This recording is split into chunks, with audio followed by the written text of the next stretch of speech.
Warahmatullahi wabarakatuh. Perkenalkan, saya Sumaya Benazir Milan. Di sini saya akan memberikan beberapa materi tentang pelajaran IPA. Oke.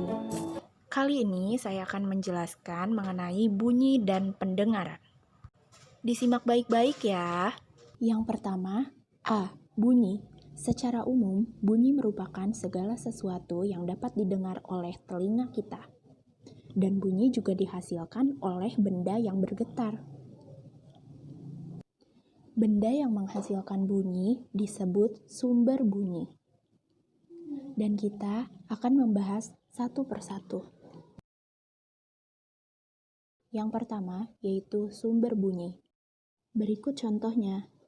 Di situ ada dua gambar. Yang pertama menunjukkan bahwa pita suara bergetar ketika berbicara.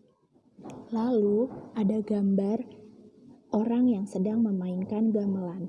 Gamelan dimainkan dengan cara dipukul. Jadi gamelan yang dipukul dan orang yang sedang berbicara itu merupakan contoh dari sumber bunyi. Yang kedua yaitu jenis bunyi. Bunyi dihasilkan oleh getaran yang memiliki frekuensi tertentu.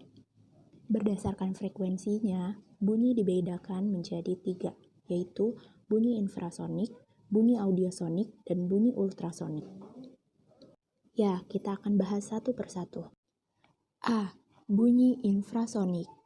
Bunyi dengan frekuensi kurang dari 20 Hz. Contoh bunyi infrasonik adalah getaran gempa bumi. Manusia tidak dapat mendengar bunyi infrasonik. Adapun hewan yang dapat mendengar bunyi infrasonik adalah hewan tertentu. Contohnya gajah dan jangkrik. Berikutnya B. Bunyi audiosonik. Bunyi audiosonik bunyi dengan frekuensi 20 sampai 20.000 Hz. Bunyi audiosonik dapat didengar oleh manusia. Nah, contohnya perhatikan nih, di sini ada gambar suara orang yang lagi berbisik. Nah, frekuensinya itu orang berbisik itu 20 Hz. Contoh berikutnya yaitu bunyi pesawat terbang di udara dengan frekuensi 120 Hz.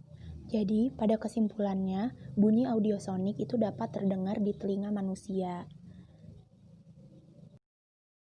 Ya, sekarang yang terakhir yaitu bunyi ultrasonik. Apa sih bunyi ultrasonik itu? Ya, bunyi ultrasonik yaitu bunyi dengan frekuensi lebih dari 20.000 Hz. Kalau tadi kita hanya membahas frekuensi yang kurang dari 20 Hz sampai 20.000 Hz. Nah, sekarang bunyi ultrasonik ini lebih dari 20.000 Hz. Wah, adapun contoh bunyi ultrasonik adalah gelombang sonar yang dipancarkan kapal laut. Apa sih kira-kira yang dimaksud dengan gelombang sonar? Gelombang sonar adalah bunyi yang dipancarkan kapal laut untuk mengetahui keadaan bawah laut. Manusia tidak dapat mendengar bunyi ultrasonik karena manusia hanya bisa mendengar suara yang memiliki frekuensi 20 Hz sampai 20.000 Hz. Dengan kata lain, manusia hanya dapat mendengar bunyi audiosonik. Adapun hewan tertentu yang dapat mendengarkan bunyi ultrasonik yaitu kelelawar dan lumba-lumba.